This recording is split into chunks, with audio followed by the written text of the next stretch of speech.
falando, e vamos aí para a lição de número 6, né?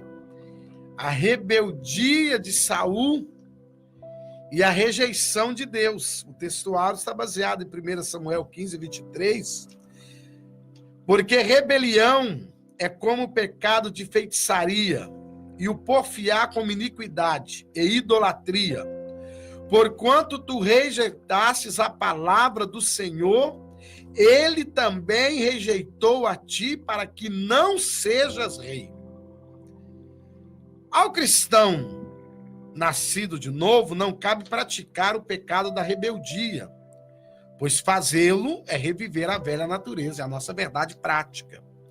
E a nossa leitura bíblica em classe da lição de número 6 está baseada em 1 Samuel, capítulo 15, do versículo de número 17 ao versículo de número 28. Queridos irmãos, nós já viemos comentando, né, na lição anterior, que Saul, ele entra pelo caminho da desobediência completa, né? A definição aqui da rebeldia é caracterizada como um ato de resistência, é opor-se à autoridade e, por vezes, trata de uma obstinação em excesso. Aí nós compreendemos essa atitude precipitada de Saul no capítulo 15. Ele toma essa decisão, né? Vai contra o profeta, oferece sacrifício, sendo que não era algo permitido para ele, não era para ele. Até ele tentou comparar-se, né, a Samuel, porque Samuel exercia 3 funções, né? Juiz, sacerdote e profeta, né? E podemos dizer quase 4, e rei também. Ele pensa, não, se Samuel pode, eu posso. Mas com Deus não funciona dessa maneira. Com Deus funciona a forma da obediência. E ele se tornou rebelde. E a sua rebeldia, ela trouxe consequências, né? Ela trouxe consequências. Que nós possamos aprender nessa lição que todas as nossas atitudes nos trarão consequências. Eu sempre procuro dizer que Deus, no final das contas, nem nos leva para o céu e nem nos joga no inferno. Nós vamos para onde nós queremos. Se eu sigo a Deus, sigo a palavra de Deus, obedeço a palavra de Deus, ando em conformidade com aquilo que Deus quer, automaticamente eu já estou caminhando para o céu. Se eu me desvio da palavra de Deus, os mandamentos de Deus, eu já sei o meu resultado. Aí não é uma questão de que Deus deu a resposta final. As minhas atitudes me levaram. Essa questão da rebeldia é algo que sai da submissão de Deus, né? Então, quando nós analisamos aí, até o autor vai dar o exemplo dos 3 jovens, o Misael, o Ananias e Azarias, que quando eles se encontram cativos e tem a ordem lá para que eles venham a se prostrar perante a estátua, eles, de forma respeitosa, porém contundente, uma posição que não se move, ele vai dizer, olha, até poderíamos fazer, porém, a nossa cultura, a nossa crença, a nossa fé nos ensina que nós podemos até perder a vida. Na realidade, se perdermos a vida, nós já encontraremos a melhor. Então, a questão toda da rebeldia é quando você tem a sua cerviz dura, quer dizer, você não se dobra, quando você não aceita a correção, né? Então, a rebeldia é sair-se da sujeição de Deus, sair do domínio do Senhor, achar que pode viver por conta própria. Então, é um ato abominável, até considerado como feitiçaria, né? A rebeldia é quando você tema numa coisa que não deveria.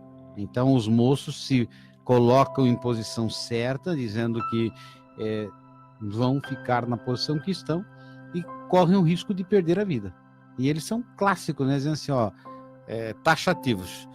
Se o Senhor não nos livrar, morreremos. Mas ainda há possibilidade de nos livrar e assim o nome dele será glorificado. Deus nos ensina através do seu amor e do seu evangelho que nós devemos estar sujeitos, né, aos governantes, respeitar as autoridades constituídas.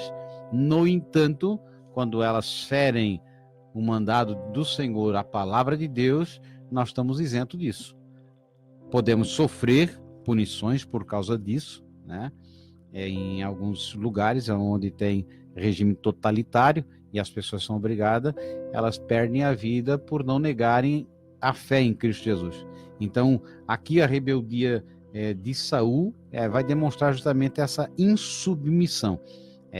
Não esperar na palavra de Deus, é fazer a sua própria vontade. E esse é um grande problema para nós na modernidade, onde cada um quer ser feliz, né? Ou nem mais na modernidade, é na pós-modernidade. Como diz aí o filósofo Bauman, nós vivemos num mundo líquido, né? Onde cada um tem a sua ideia, a sua concepção, e ao ponto de dizer, olha, eu não acho isso, eu não penso assim, para mim isso não é pecado, para mim isso aqui não faz mal algum, enquanto que a pessoa não analisa pela palavra, porque o nosso parâmetro, o parâmetro cristão é a palavra de Deus.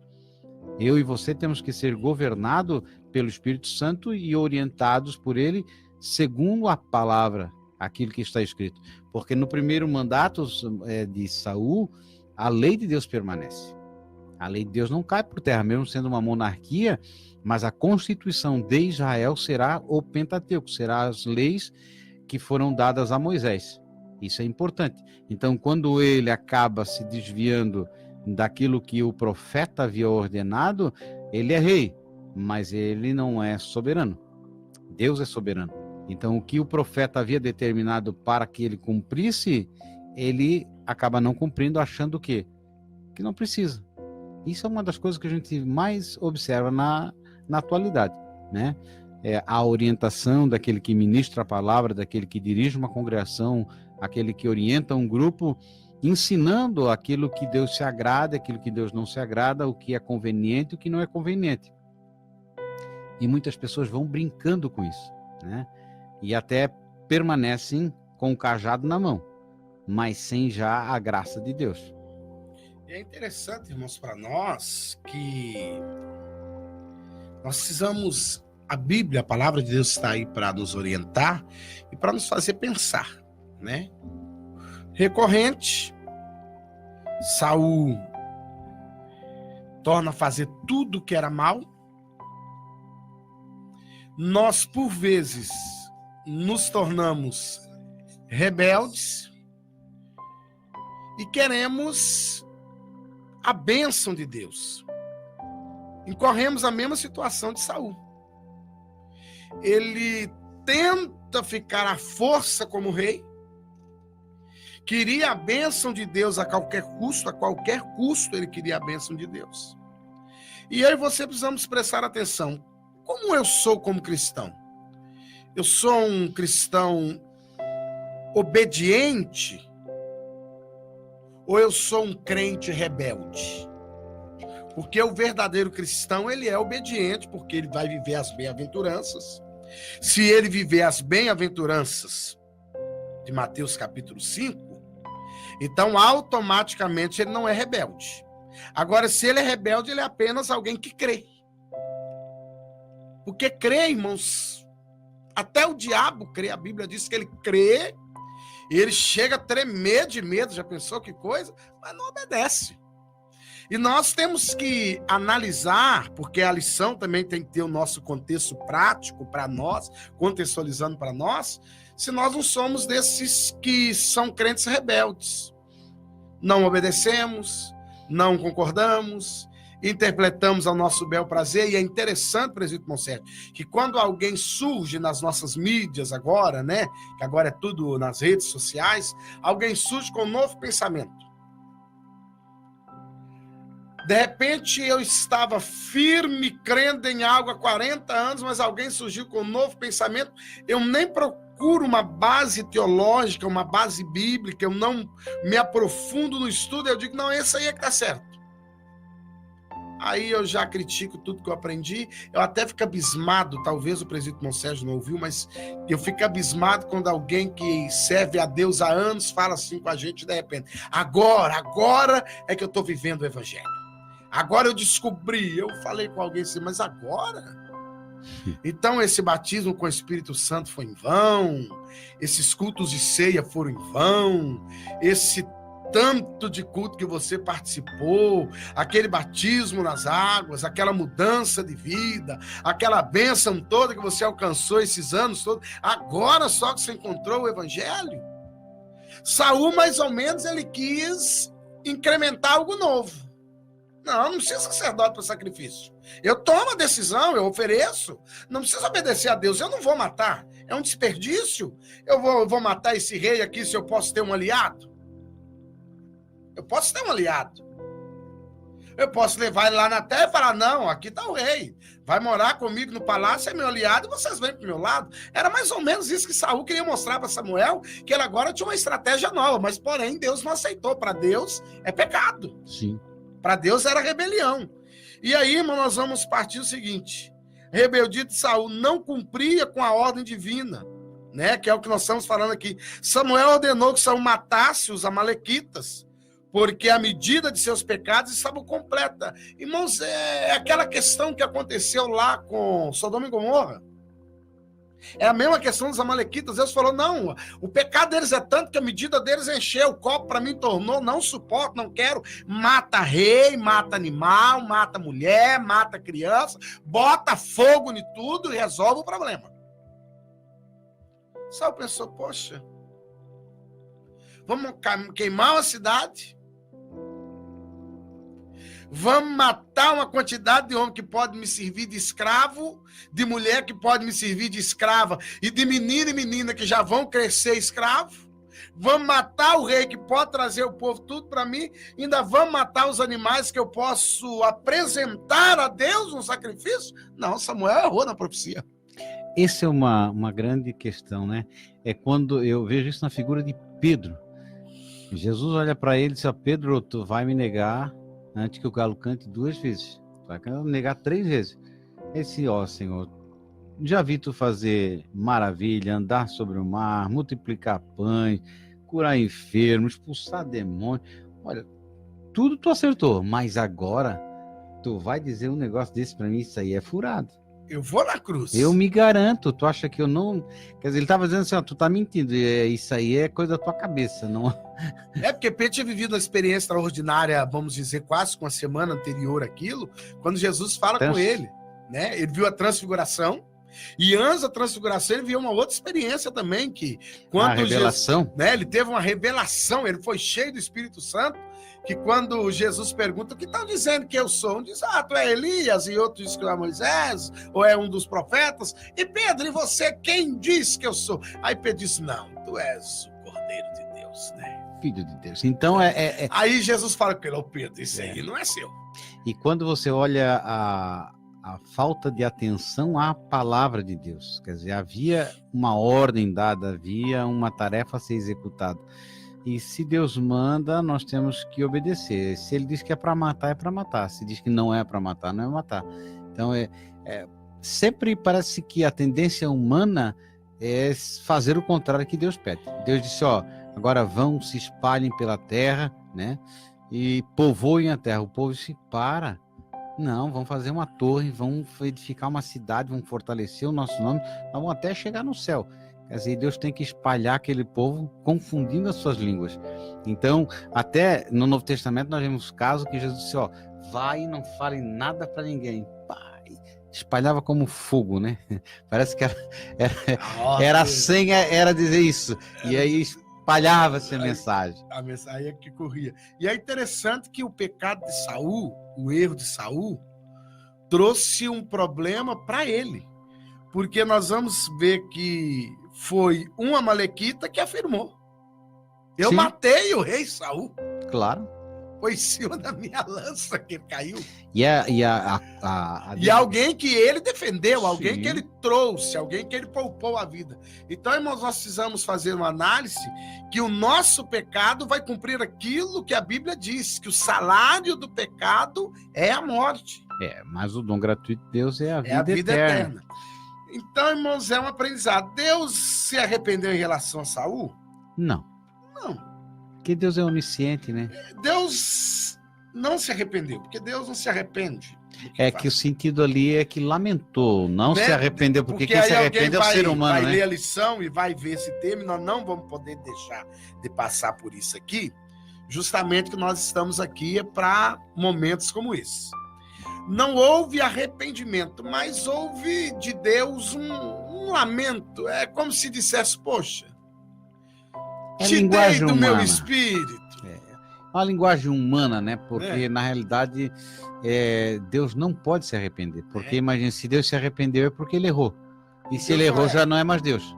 Aí ele deixa de ser Deus. Aí alguém fala, pastor, mas tem lá a questão lá de Nínive, né? Não, irmão, mas Deus também não se arrependeu. O povo foi que se arrependeu e moveu o coração de Deus para que Deus não destruísse. Né? Para que Deus não destruísse e matasse os ninivitas. Essa é a questão. Aqui Deus, é como se Deus dissesse, poxa, você teve tudo para dar certo. É igual um pai faz com o filho. Não é que o pai arrepende de ter tido aquele filho, mas chega uma hora que ele fala, poxa, eu investi tudo, te dei atenção, te dei amor, te dei uma casinha mais ou menos, não te dei tudo que você queria, mas ensinei caráter, te protegi, te resguardei, lutei para você não entrar por esse caminho aí, mas, poxa, você não quis. Saul foi a mesma coisa, poxa, eu te dei do meu espírito, permiti você ser ungido, a jumenta apareceu como confirmação, você profetiza, come pão com o profeta, eu defendo você nas primeiras batalhas, mas você não quis. Você tomou a sua própria decisão. Aí, irmão, nós vamos entender o quê? Que o prazer de Deus nunca vai estar em sacrifício. Não. A questão toda ele já de antemão já havia falado, né? Que haveria de chegar um momento em que a lei dele estaria já não mais em pedras, mas nos corações. E ele vai dizer que essa situação nossa é como o pai tem prazer em conversar com seu filho. Não é em que ele esteja trabalhando, suando a camisa para dizer que é bom, porque isso é uma coisa que um empregado pode fazer, né? O que Deus precisa de ter com o ser humano é relacionamento. Então essa questão de trazer sacrifício, trazer alimento ou querer dar bens materiais não é uma questão de fidelidade, né? Isso é uma troca. Então, na realidade aqui o que Deus estava querendo dizer assim, simplesmente quando eu mando fazer, faça. Não fique questionando, porque aquilo que é aparente não é o que é eterno. Aquilo que nós vimos não é o que vai ser para sempre. O Hebreus vai dizer aquilo que é invisível, aquilo que nós não vemos, isso sim é eterno. É aquilo que está preparado para nós. E muitas vezes nós estamos sempre baseando a situação nossa com aquilo que nós podemos tocar, com aquilo que nós podemos ver, com aquilo que parece ser vantagem no momento. O sobrinho de Abraão, ele, quando na sua ganância, né, na sua soberba, ele larga a mão de seu tio e diz assim, olha, já que o senhor insiste, eu vou fazer então a escolha. Vou escolher aquilo que me dá mais lucro, as campinas. E Abraão disse simplesmente, olha, tu que escolheu. Se tu for para a direita, eu vou para a esquerda, se for para o norte, eu vou para o sul, mas nós temos que separar por causa dos nossos pastores, não porque nós não nos damos. Mas ele tinha a bênção de Deus. E mesmo no deserto, Deus abençoa Abraão. Ele não para de crescer. Quer dizer, não é o local que faz a pessoa prosperar. A bênção de Deus não precisa ser perseguida, ela já está sobre o ser humano. Nós já somos detentores da bênção de Deus, né? Não precisamos de mais nada na vida. Na realidade, nós já temos mais do que precisamos, porque nós já temos a presença de Deus, a salvação em Cristo Jesus. Então, todas as coisas que nós vamos adquirindo na caminhada, muitas vezes é só um fardo que nos impede de nos aproximar mais de Deus. É o que aconteceu com ele. Aquilo que ele acumulou trazendo de terra estranha, não era bênção, era maldição. Aparentemente, financeiramente, é como... Era lucrativo. Lucrativo, imagina. Escravos, né? Mulheres, animais. O próprio rei, porque aí o rei representava, né? Agag representava, no caso, a figura do comandante, né? Do soberano naquela época dos amalequitas. Então, Saul, ele agiu também como os demais reis vizinhos agiam. Eles vinham, não matavam, eles escravizavam aquele país e fazia com que aquele povo servisse aquele outro rei. E Saul tomou o mesmo caminho. E aí nós também, aí é um aprendizado para nós. Por vezes nós queremos fazer o que os outros fazem, né? E nós precisamos entender que nós somos de Deus, nós pertencemos ao Senhor. E é interessante que a teimosia dele, a teimosia de Saul, trouxe morte, trouxe problema, né? E é interessante que começa muito bem, mas vai terminar de uma maneira desastrosa. A rebelião como pecado de feitiçaria, essa expressão traz a ideia de uma decisão por meio de adivinhação ou de lançamento de sorte, uma atitude obstinada e teimosa.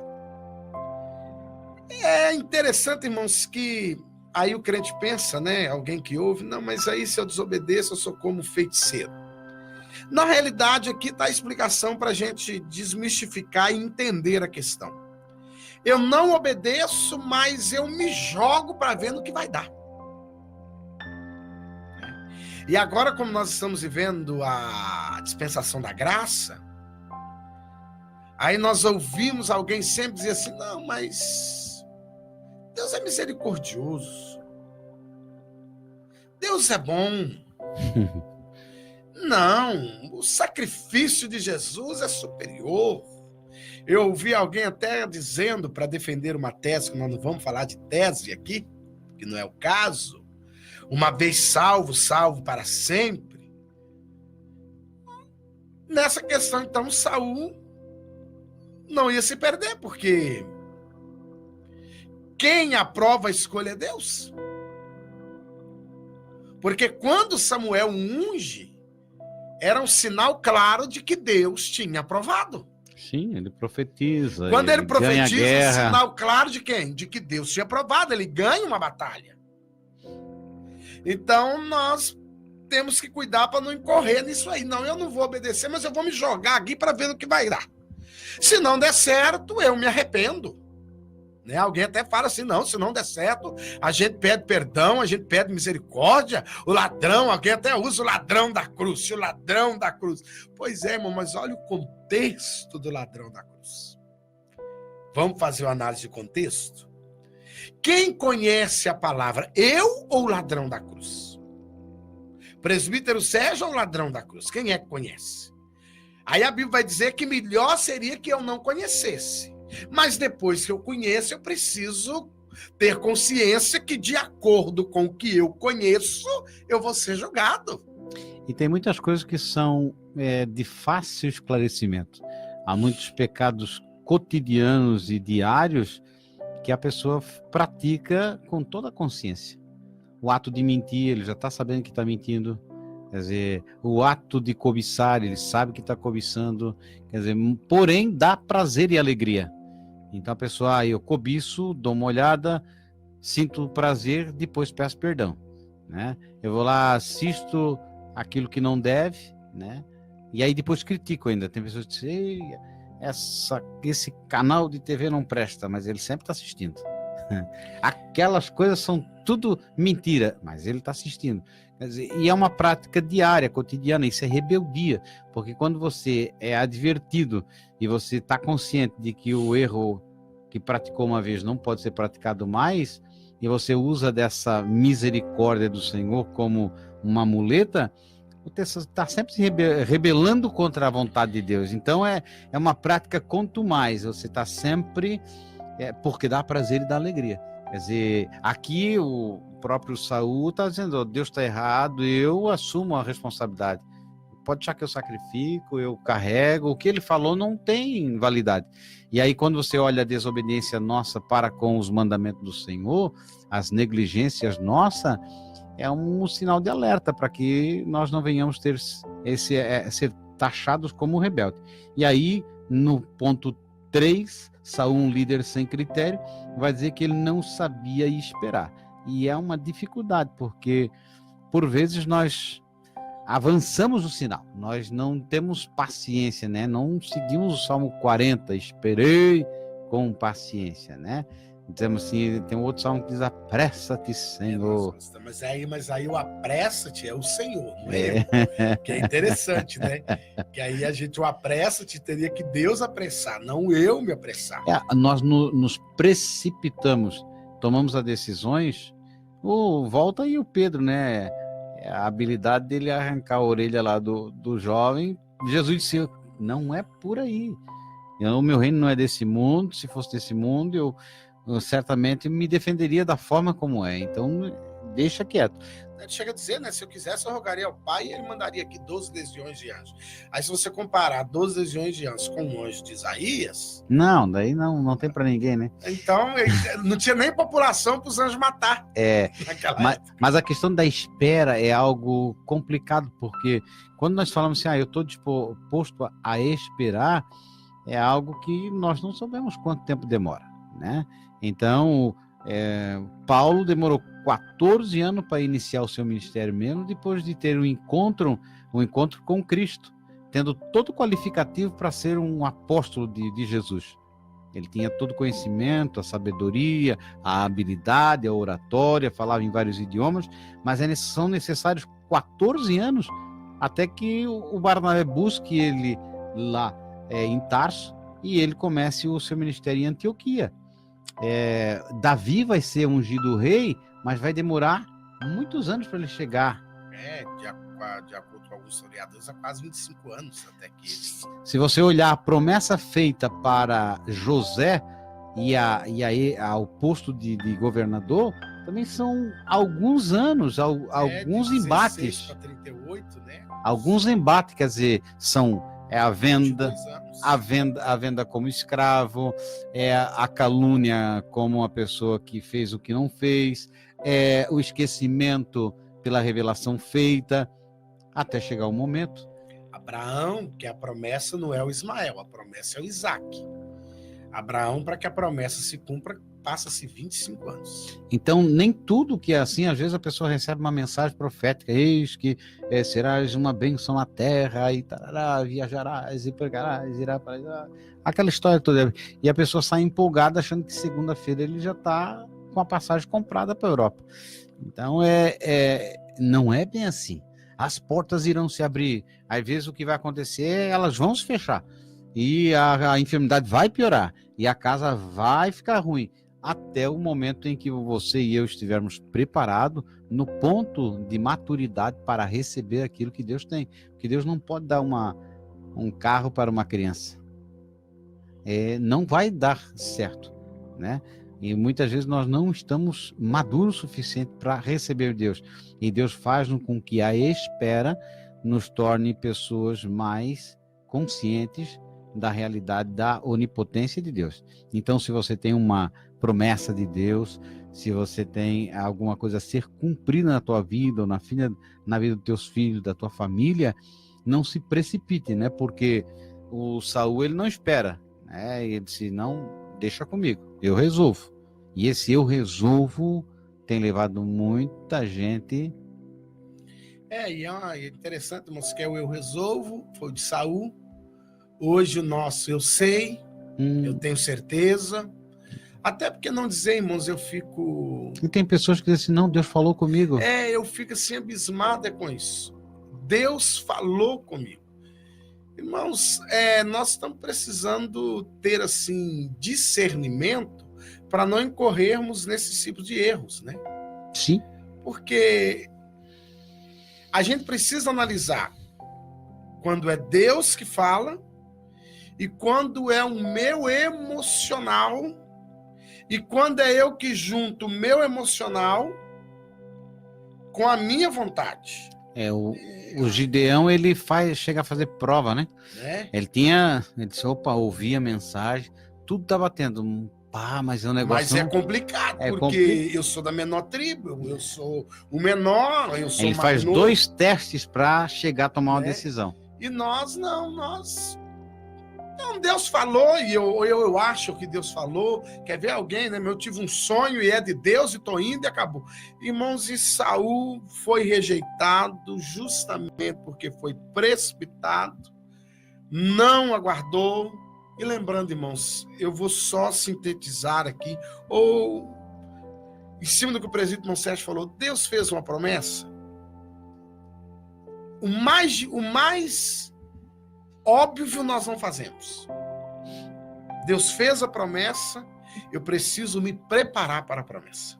É porque tem a contrapartida, a questão toda é se você espera que Deus lhe abençoe em alguma área, você, claro, vai estar na dependência do Espírito Santo. Mas quando a porta estiver aberta, você precisa estar preparado.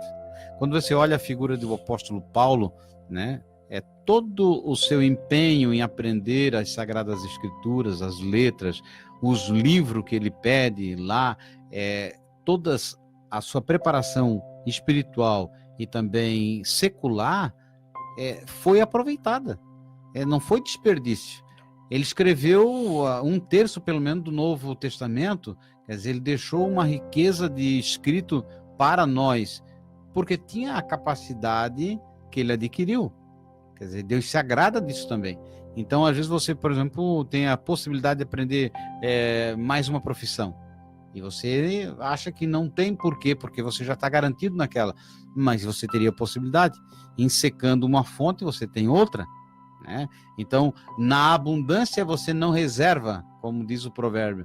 E aí, quando chega na época da escassez, você não tem nada. Você acha que sempre vai ser a mesma coisa. E não é, irmãos. Nós temos que saber, assim como Deus fala com ele, cumpre-se a palavra.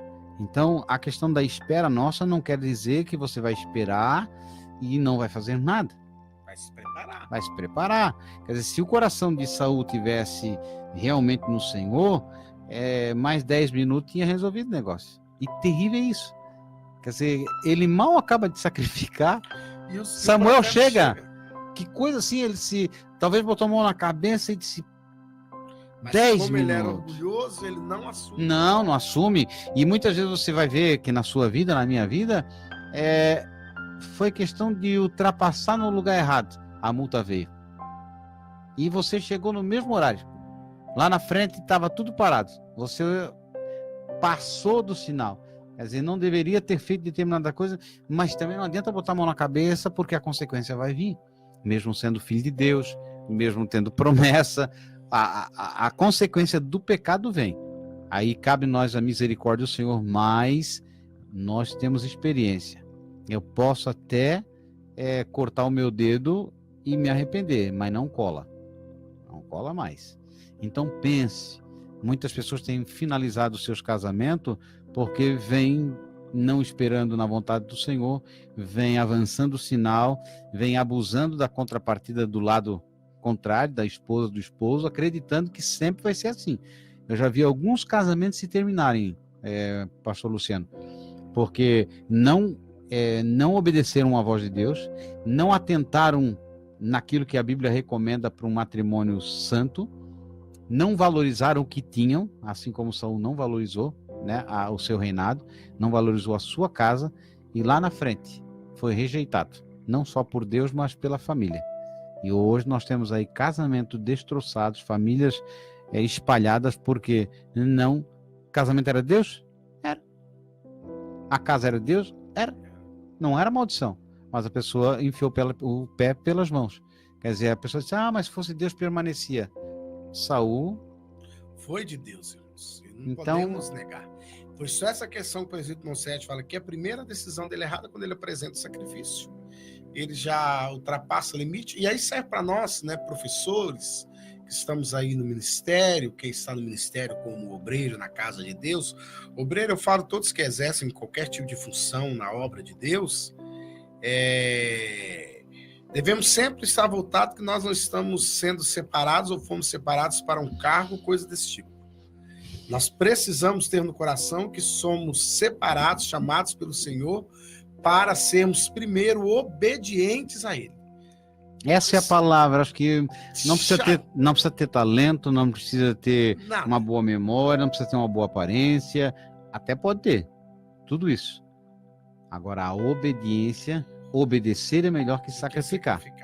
Então, quando você obedece, você se sujeita. E a sujeição é sinal de humildade. né? Você reconhecer que há alguém superior a você e você não é o dono da razão. E é bom ouvir, irmãos. Quando o profeta fala para ele, só tu vai batalhar, Deus vai ser contigo. Quando chegar lá, é tudo prescrito já. Não atenta para a riqueza. Passa a faca em tudo. Vira as costas e sai. Nem olha 2 vezes. Porque dá uma tentação mesmo. Se você olhar aquele gado gordo, ele disse, desperdício. Quanta coisa dá para alimentar quantas pessoas? Até sobra para Deus. Quer dizer... E ele fala, nada agrada você, nada agrada esse Deus seu. Ele até tira o corpo fora. Agora o Deus é só de Samuel, porque para ungir era Deus dele. Para vencer a primeira batalha era Deus dele. Agora, quando era para obedecer e não olhar, e é interessante, irmãos, que a Bíblia diz, né, que o pecado, né, vem pela concupiscência do olhar, e nós temos que ter muito cuidado. E para nós, assim, finalizarmos esse último ponto, analise que liderança, ela demanda um caráter de firmeza, né? Saul não era só Saul, ele representava a nação de Israel e também representava o próprio Deus. Na escolha agora da monarquia teocrática, o rei era representante de Deus na terra. Então, se você observar, ressignificando, trazendo para os nossos dias, quando eu e você praticamos algo, é o nome da nossa família, é o nome do nosso Deus, que as pessoas vão julgar, mas aquele fulano de tal pertence à denominação tal, mas é da família tal, é filho do fulano de tal. Quer dizer, tudo isso vem à tona, não só para você, não fica individualizado. Então, se Saul cai, ou a nação cai, é o próprio Deus. Há uma preocupação. Então, quando nós não temos essa responsabilidade, né? Eu vou flertando com o pecado, eu vou brincando com a maldade, e aí eu caio, imagina, a minha família toda cai. Eu fico preocupado com pessoas que não têm a responsabilidade. Às vezes está na liderança da casa, na liderança de uma igreja, na liderança de um grupo, e fala tanta besteira. Quer dizer, não leva em conta aquilo que Deus fala, não atenta para a ordem de Deus. Ele toma as decisões como se ele fosse o responsável. E nós sempre temos que dobrar o joelho, nos humilhar e pedir, Espírito Santo, me orienta, me dirige, guarda a minha língua, me adverte, faz com que eu não saia do teu caminho, porque se nós não dermos vazão ao Espírito Santo, vai prevalecer a nossa vontade, a nossa carne, e não vai dar coisa boa. Quando nós somos dependentes de Deus e deixamos que Deus nos separe desse mundo para sermos a luz para essa humanidade, tudo dá certo. No sentido assim, pode até acontecer percalço, mas sempre o nome do Senhor será glorificado. Porque no momento em que José foi colocado na cadeia, talvez alguém diga, tá vendo? É um judeu. Mas lá na frente ele aparece numa posição bem diferente. Então, é o final, é a caminhada. Pense assim, é no passo do gado, é devagarzinho. Ainda que outros estão acelerando, você permaneça na sua. Não tente artifícios para chegar mais rápido, né? Não tente angariar determinadas riquezas ou comprar determinados favores, porque não chega lá. Deus não vai se agradar porque você ajuda muita gente. Ou porque você ainda vai dizer que é Coríntios, né? Que eu ainda posso até dar o meu corpo para ser sacrificado, queimado, eu posso falar línguas. É interessante, pai, se não tiver amor... Então, se não tiver amor, se não tiver obediência, meu amigo, não te iluda com as pessoas que aparentemente estão ainda reinando. Porque Saul, mesmo na desobediência, foi 40 anos. Só que o final da sua vida foi o quê? Suicídio. Ele tira a sua vida. Ele ainda persistiu uma média de quase 25 anos como rei de Israel na desobediência. Sem levar em consideração, prejudicando toda a nação, prejudicando toda a família, né? Que nós, irmãos, nosso desejo é que a gente tenha servido de bênção para você, né? Semana que vem tem mais, em nome de Jesus. Amém.